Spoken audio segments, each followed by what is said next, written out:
have a new deck here for you guys. Don't worry about the light. It is green light, by the way. It's UV light. I mean, not UV, but whatever you call it. Um, LED light, whatever. I can't really get it to change colors right now for some reason. But anyway, that aside, I have a new deck, my Black Cat Tarot deck, or as I call it, my Bastet deck.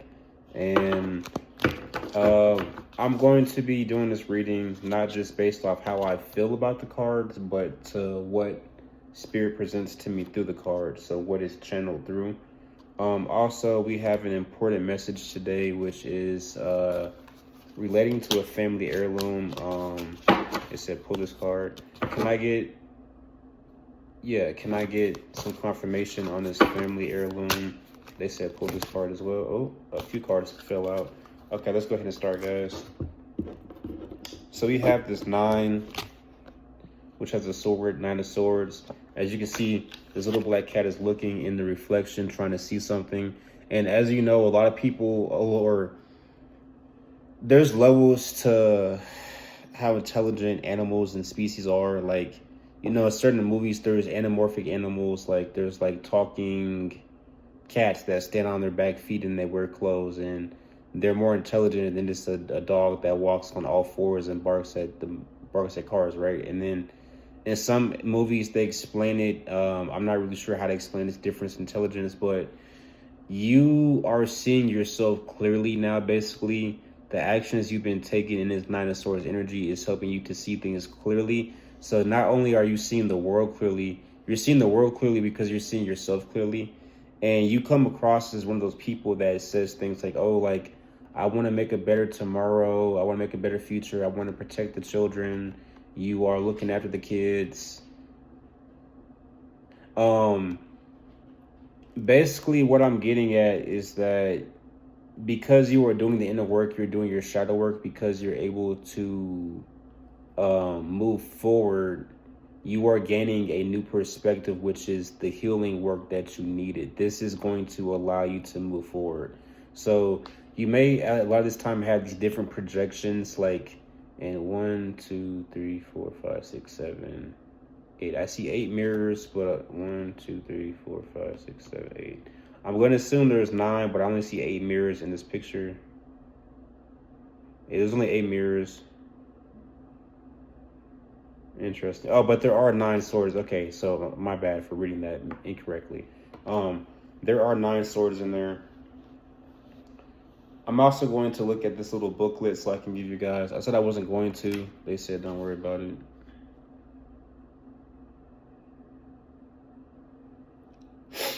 So this 9 is danger. The Arcanum warns us not to act too impulsively. Not everything that glitters is gold, and we can find ourselves in a mousetrap. So you are seeing yourself clearly, but at this time your opposition would be yourself in the ways you delude yourself and self-sabotage and murky or mist up your mirror so that you cannot see clearly. And we all do this on some level. Even people who are healed or who have become whole, we still live in a disagreeable planet, in a disagreeable galaxy. So even if you are doing the work, it's like constantly there's going to be that pressure. Even if you go to remote mountains, I guarantee you there's going to be some type of you could call it opposition, but an antagonistic or pessimistic force, even if it's coming from nature itself. And a lot of people don't like to look at nature as ever evil or bad, but think about what this planet does. I mean, granted, we have, as humans, I don't mean me myself, because I pick up litter. I don't litter. I pick up after myself. I make sure people pick up their trash when I see it. I pick up trash. But humans in general have been destroying this planet, and what you call reptilians, but reptilians are also, humans are also part reptilian. So I bet you didn't know that. Anyway, let me get back on track. Let me get some clarification on this family heirloom. They said pull this card. Well, this already fell out the deck. But you have this cat caught in a web and hanging upside down. So this is the Hanged Man. And I'm just going to come out and say it. They said don't deliver it like that. Okay. How do you want me to deliver this message? Okay, go to... You are heavily in Libra energy. You are balancing, but you are also at this time pressing yourself very hard, and it's not like God is squeezing you like this. It's not like there is an external motivator or internal connection really doing it. That's inside it. That is like in your temple is really your mind. You are exiting or have already left a lot of old cycles. And for some of you, this is stressful because you carry the past forward with you. So when you are in the present moment, you should be seeing what has already been prepared for you, but instead you're seeing like haunted images of the past. And this is something that keeps some of you awake at night. Some of you don't really have insomnia. It's not that you can't sleep.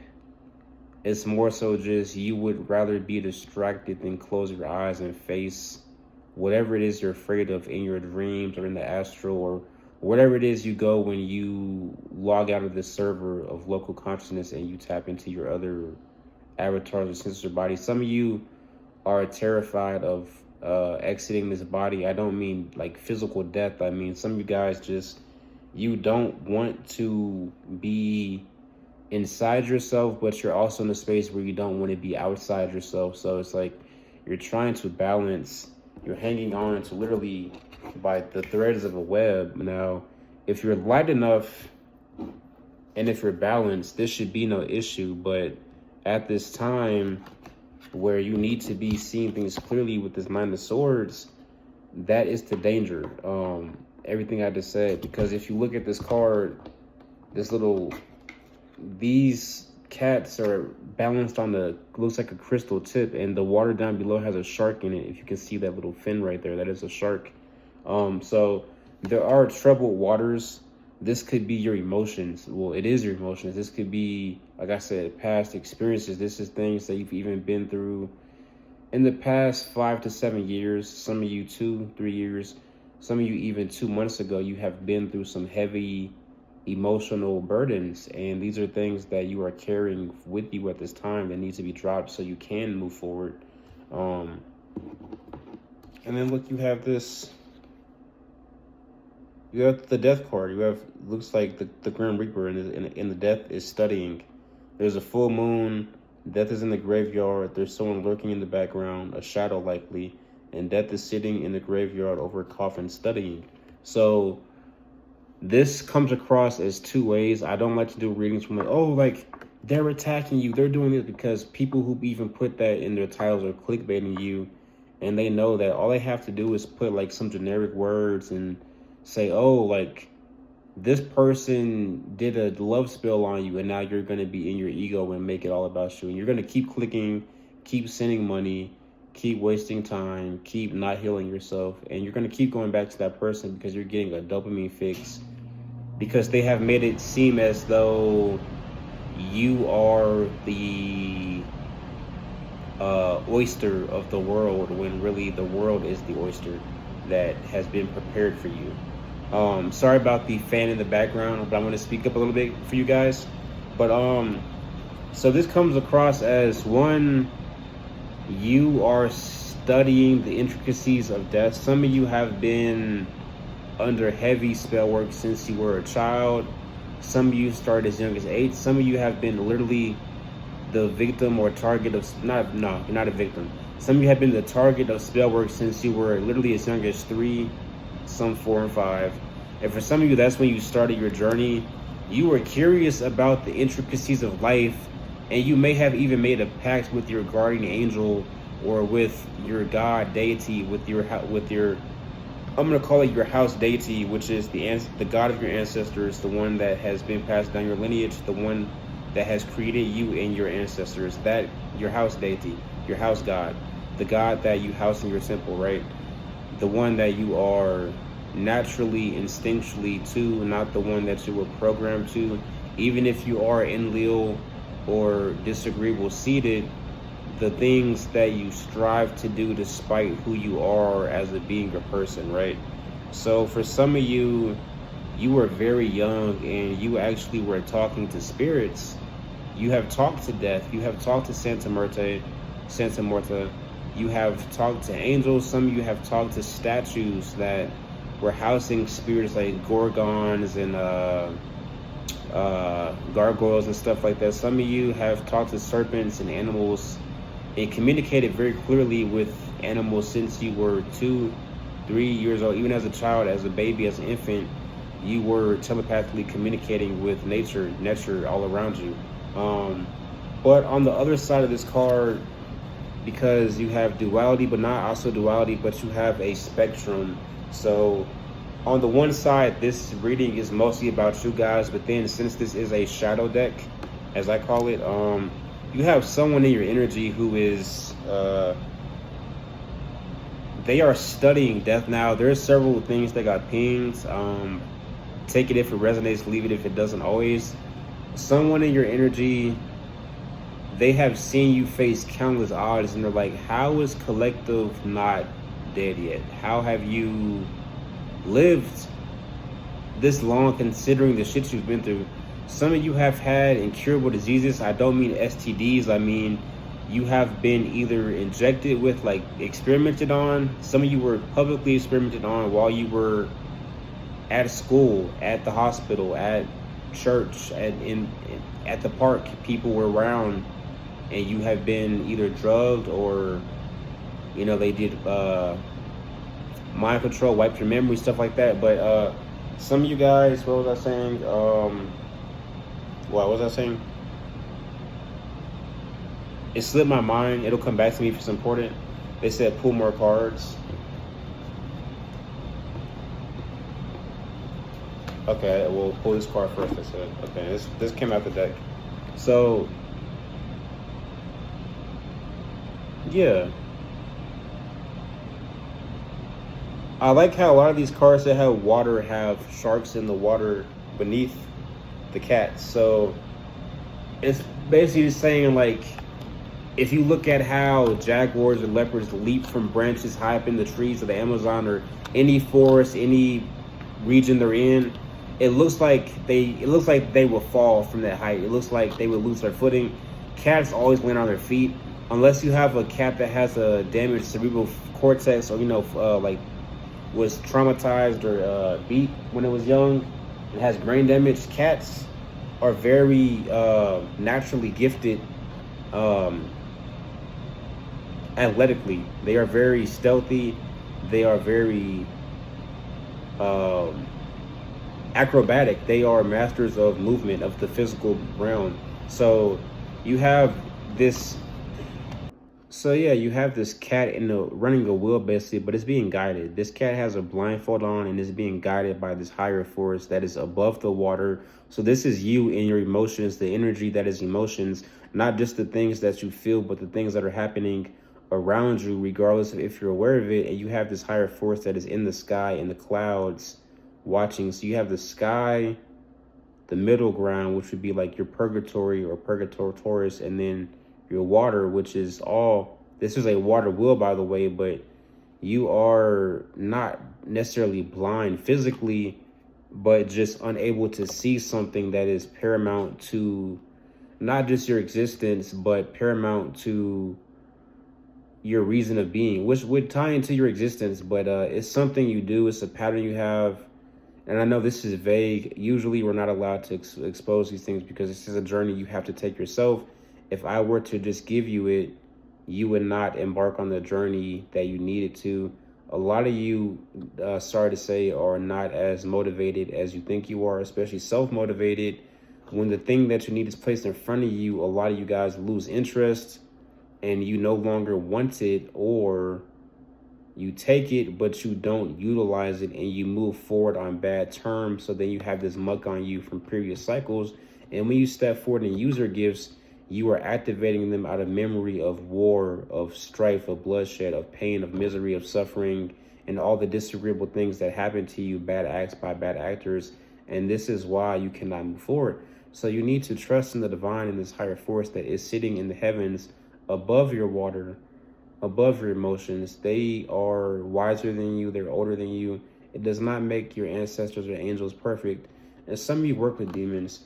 Now, that is not disagreeable or evil. It just depends on the reason as to why this demon is helping you. Are they doing it for self-gain, which that is the nature of demons? They are the embodiment of ego, which is excessive force. They are very in touch with the ways of subterfuge, illusion, manipulation, darkness, pulling the wool over your eyes, trickery even. Now, not all demons are tricksters, not all tricksters are demons, but this kind of, the parables play, there's parallels there. So you need to trust, either take this blindfold off and look at what you're doing so you don't fall into the water, or you need to fully trust this higher awareness, this higher power, this intuition that it has been guiding you since you were young. And some of you call this different names. You might have like some of you have made some of you have made imaginary friends and egregores out of what you consider to be intelligence, something guiding you. And there is something guiding you, but you need to ask what it is. Is it agreeable? Is it disagreeable? Is it of God or is it of the devil? Because some of you call yourselves angels, you call yourselves chosen. Well, what are you chosen for? And then, as Zeta Seer has pointed out, the first earth angel was actually a Luciferian, or Lucifer, or Shaitan, Iblis himself. So when you call yourself these titles, even if you call yourself a Yeshua, a seer, a prophetess, you need to be able to back it up. Just saying that you have these gifts is not enough, because we live in a time where they said pool cards on it. Yeah, we live in a time where there is a top missing at the top and a bottom missing at the bottom. So all you really have is entry or mid-level intelligences and sacreds that are revealed to you, even though you have all these mystery schools publicly exposing sacreds on YouTube at this time in the age of Aquarius and the information age. And you have the government and FBI and all these different intelligences exposing secrets. There is still missing pieces to the puzzle, and this is called misinformation, or simply an information war, where you are given a piece of something because it can no longer be hidden. So what the government, or what disagreeable demons do, because demons know the truth too, they just choose to lie. They choose the illusion. They choose what feels good on the physical. They choose the carnal flesh. They choose that primal state, rather than ascending and choosing something higher, something more aligned with love, with light, right? So what I'm getting at is that all these people who are TikTok readers and spiritualists and healers and stuff, yeah, they have these gifts, but they're not being expressed to the fullest potential. They're not even in their potential. They're kind of just in, and I'll be honest, there are people that go around and they clip bloodlines. What I mean, a clip is they clip your wings, they limit your gifts. These are what we call spiritual assassins, people who are sent into your life by one means or another, come across you, and they sabotage the fuck out of you. And some of you guys, you have these people around you because you talk too goddamn much. You put it all out there. You tell everyone all your plans. You tell people, oh, I'm a star seed and I have this gift and I can channel this and I can do this. And then when it's actually time to do it, you can't do it because you don't know how. Even if you actually do have the gift, there have been crucial times in your life when you have been called to use your gift and you couldn't do it like that because you never trained it. Because you thought, you thought you had control. You thought it was your gift when really it was your ancestors' gift that was passed down to you. You're just the current vessel that is able to hold the flame. So you are not necessarily borrowing, but you are being passed down the torch, so you can then pass down the torch to the next bearer of that flame, of that spark, right? So some of y'all are too cocky about your gifts. Okay, let me, sorry. Oh, okay, they said shuffle some more. What needs to come out at this time? Do you guys get what I'm saying though? Like, vampires will hang around anyone that has energy to feed on. They normally don't really care about the quality of it as long as they're getting fed. Now, your higher class vampires, yes, they're gonna be more selective, but a lot of you guys, you think you have these gifts and powers. Some of you do. Some of you are powerful. Some of you are strong. Some of you are what you say you are. But the disconnect is that you go around claiming these things when there's no physical proof. And just because you see it doesn't mean other people see it. And some of you only claim these things because someone else saw it in you or said that they saw that when they didn't know what they were seeing, honey. This person is confused. Oh, that's the, don't pull it out. They said, we'll come out naturally. Okay, well, okay. So I only got, put the deck down. I only got one card that came out. This is the Three of Swords. And this, you see two people with their back turned from each other. There's a flower. It looks like they've been fighting or arguing, or they're grieving over a loss. So this is not two different people. This is you and yourself. This is you sitting beside or aside yourself. And you need to stand up. But when you stand up, you need to stand in something that is a green light in your heart chakra, in your heart of hearts, in your truest mind. Something that you can agree with within yourself. This might be a compromise or a setback. We had the Hanged Man earlier, which you guys can see comes with sacrifice, comes with letting go. But with all these swords, it tells me you guys have been taking action. You have a new wind. You have your second wind. Your second wind is here, right? You've been moving forward. You've been doing what you need to do. And please keep in mind that I'm a very fluid reader, so things flow into each other, but everything is not about one specific person. Okay, now this is not necessarily a card in the tarot. It's just an illustration card, but it came out of the deck anyway. This would be the goddess, or it will look like a Valkyrie, or a angel. Angel the Sephiroth, so one of Bina. I need to look more into that, but I think that would be Caria, or no, not Oriel, Caria, not Oriel. It's one of those angels, but on the Sephiroth tree, this would correspond with Bana or Bina, Bina. They said don't call me that, Bina, and this is the divine feminine. Basically, you see she has these pillars behind her, so there is formation, structure, there's darkness and light, balance of masculine and feminine, divine masculine, divine feminine, light and dark, yin and yang.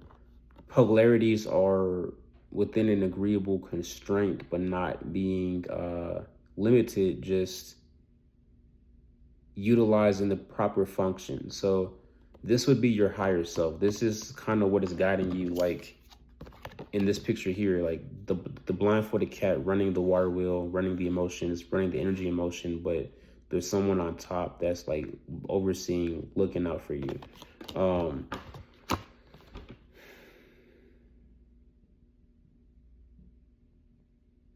Also, these wings as an a ornamental headdress, which would be the crown. Wings are your access gates to higher realms. So wings on the crown would basically show that the wisdom or the channels that you receive wisdom and inspiration through are coming directly from higher intelligences, what we would call heaven.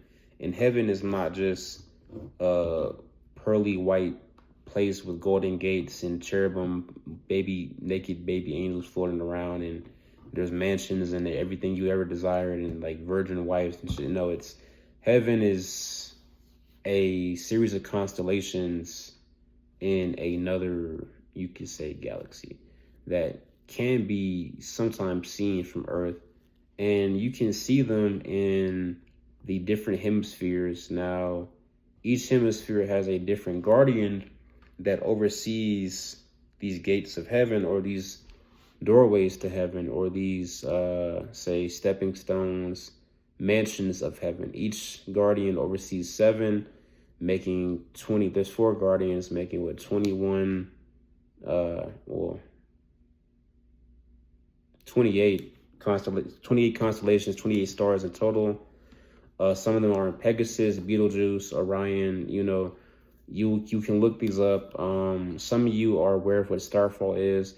It is, yes, there is a fictional spell in the anime called Starfall. Some of you have actually activated Starfall in your lifetime and survived, and you got an awakening in 2015, 16. Some of you in 2004, and again in 2008. Those years are significant. March 22nd, March 30th, March 1st, June 2nd, June 3rd, July 14th, April 22nd, and August 8th are all significant dates. Those are not just birth dates, but those are also days that something significant happened on in your energies. You had an awakening, you saw something, you experienced something different. So pull more cards. This thing keeps coming off my head, y'all. It's like, at this point, to give it up.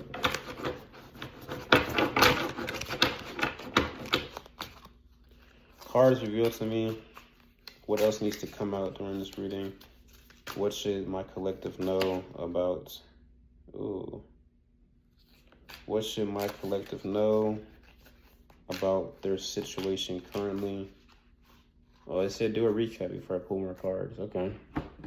Well, okay. You have you sitting beside yourself with the Three of Swords. So the action you have, let me just look in this little book that actually.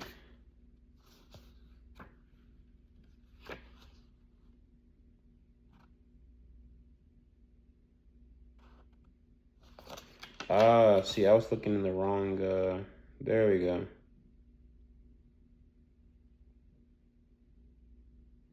Well, yeah, distance. There were moments during which there is no room for communication. Everything seems demolished and the best thing to do is leave. So these two were out in the cold and the rain.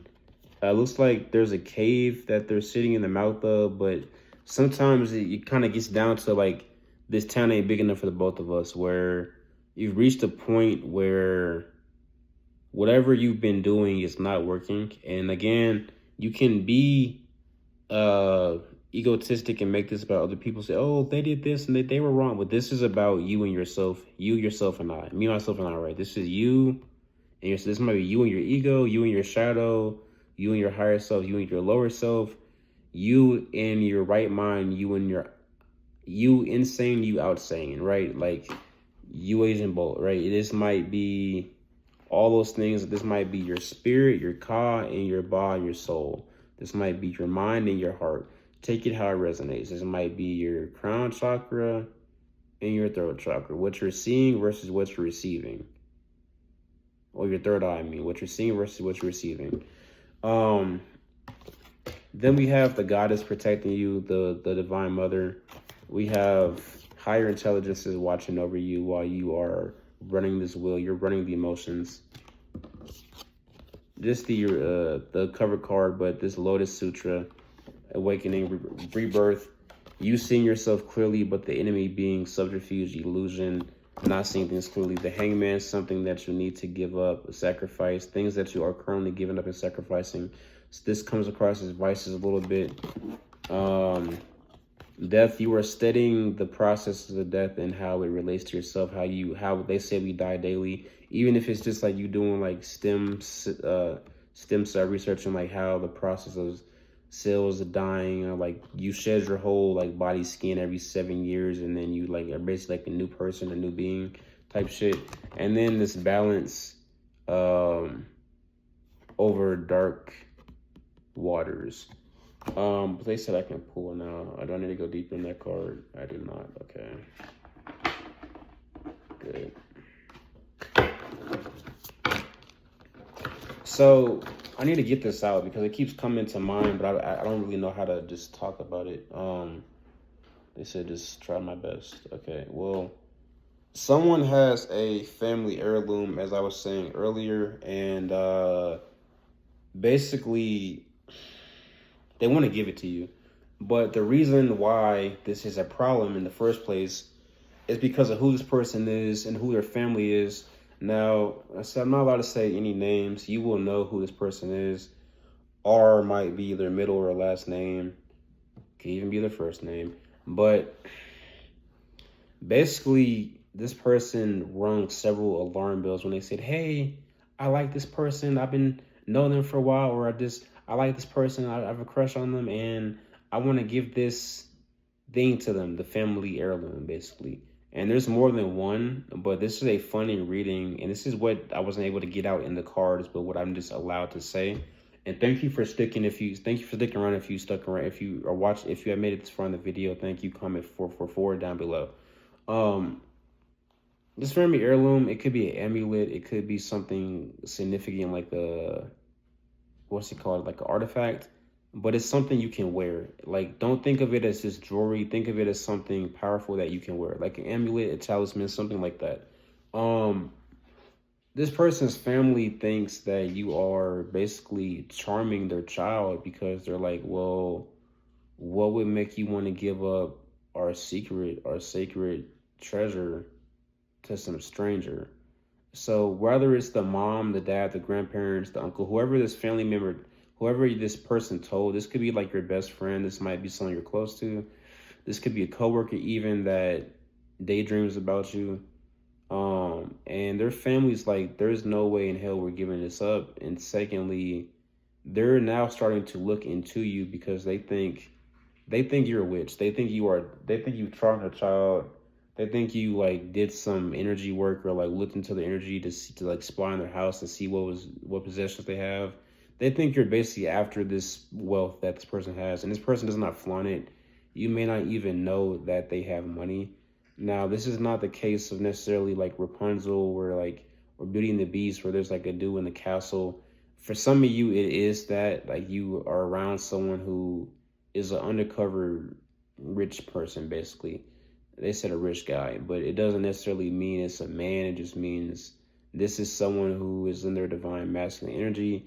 They are mostly agreeable, although they have their bad days like everyone else.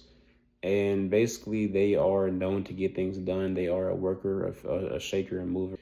This person knows how to get things done. They know how to take action. They know the process of movement down to the kinetic energy that is released. And this is something that you two can relate on or have related on if you've had these kind of conversations. Now, this family heirloom, the funny thing that I was saying is it may actually belong to your bloodline originally, but the current relatives that are in charge of watching this artifact, they do not really know its history. They just know that it's important and that they shouldn't let anyone else have it. They don't know why they have it. They don't know who it belonged to. They just know it's theirs because it's been in their family for so long. And now this relative, likely the cousin that you are, the cousin, this is the cousin that's in love with you. This family's cousin member came up to them. They were like, hey, like, collective is so great. I want to give this to them. And this has rung so many alarm bells. Now, the cousin, they knew this would happen, but they thought like, oh, like it'll be fine. Like I've given away like watches and money and cars before, so this shouldn't be too much of an issue. But deep down, this person knew that if they brought this up on any level, that it would cause an investigation to you. And that's what they wanted. They want to give you this artifact, but they also wanted to look into you because they're trying to make sure like, I like this person, but am I really dumb? And they might be listening to the mom or the crone I'm hearing, and the crone is telling them like, hey, this person is no good news. They're doing work on you. So I'm going to pull more cards to get a deeper look into this. And then I'm going to pull another, I say, stay with this deck for this reading. Well, okay, we can do that. Let some cards come out.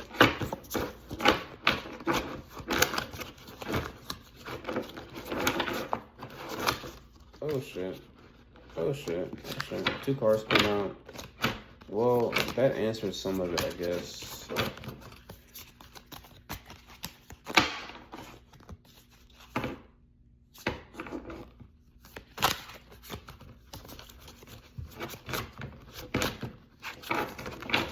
Okay, I got two cards out. Oh, three cards came out. So this is literally alchemy right here. And I've written a story about this, which I'll not be releasing anytime soon. But you have the sculptor basically, and the sculptor is working. But see, this is a black cat sculpting a white cat. Now, this is not a racist thing. This is Negredo, the stage of alchemy, the first stage of alchemy, the blackening. Negredo, the dissolution of substances so it can become pure. So first you have to like concentrate it, right? Like say like weed, you concentrate it and you extract it and you bring it out. You bring it to its raw. It's already, you take it from its raw state and you start to craft it, right? So this is basically alchemy. Raw state, Negrito, and this would be albedo, which is the third to last stage. So you still have to go through citrine, which is the yellow stage, and then you have to go through albedo, which is the whitening, and then finally rubedo, the reddening, the red queen, the red stage. But this could also be taken in another way, as you have this person who is likely, yeah, this person that wants to give you the artifact, they come from a family of like voodoo doctors and priests and witches and shit. They come from a family of warlocks. A lot of people in their family are disagreeable, and they're not necessarily evil. They just don't accept truth, and they have closed their hearts. This is what makes them disagreeable, not because they're bad people. They just are closed-hearted, closed-minded, stuck in their ways. Someone like you comes around and they immediately get suspicious, and this is what this person wanted. They wanted their family to do an investigation into you because they don't have the tools themselves, or rather, they don't know how to divinate, and they don't have a tarot person. They don't know anyone that they trust, or there is someone they trust, but they didn't want to go to them because they knew that this person would basically tell on them. So they decided to go to the family directly, which was the wrong move when they should have kept it secret. So now you have this family looking into you. You don't need to worry. But there's someone in this family that literally does something like this. They might be a craftsman, but they have like dolls or like little effigies of people. They might not even be dolls, but they have like little like figurines and shit of people. And you see this broken one is this like, they treat them like dolls. They treat this cousin, they treat the family member that you've been in contact with that wants to give this thing to you, they treat them like a doll. They treat them like a toy, like a puppet, literally. And then, don't do that when you get this. Okay. You have the muse, the artist. One, this is your cups. This is something that you enjoy. You need to be doing art. This may be why this person is so enthralled by you. They were turned on by your art, not just sexually, but it like satiated their need for creativity, and they see this in you. And when they come into contact with you, their sacral chakra lights up, not just sexually, but creatively. So you are hitting like both sides of what they want and they think they need. And this is why they want to give something to you, because like the energy that they get from this amulet, it resonates with your creative and sexual energy. Like this belongs to you. And this is the issue. So you have this person who is, yeah, in the dark. They're undercover. They're in this molehill. This is someone who is a recluse. They may not have many friends. They come and go kind of as they please. They live a very strange life. And then you come around and they're like, oh, like this person gets me. They're creative. I'm turned on by them sexually. They're into you in more than one way, but it's really that like they love your expression. This person is like in love, just like how you talk, how you move your body, how you use your words, how you like dress, even if you have like a work uniform, how you like style your like uniform. This person is, like I said, enthralled by you, and they want this thing to be given to you, but they just kind of went about it in the wrong order because they know who their family is and they know how they are, and they should have just gone to this private reader, and the private reader would have kept it a secret. Okay, they would have, with some bribing. Yeah. Guys, that about concludes the reading. This was a bit juicier than I intended it to be, but we got that new deck, y'all, so I'm gonna do a cleansing on this in a bit. Yeah. All right, you guys, y'all have a lovely night. I look forward to the next reading. And this message has been being channeled for about a week now. Sometimes I take a while to do the reading because I want to get the full picture. And, you know, I don't always take notes because, you know, it's not always safe to write things down with just how many prying eyes there are, so many flying monkeys, and just... This reading was not supposed to come out. Someone has been trying to stop me and been basically trying to demotivate me or persuade me to give up reading for a few months now, actually, but around the time this download came in about the heirloom this person wants to give to you,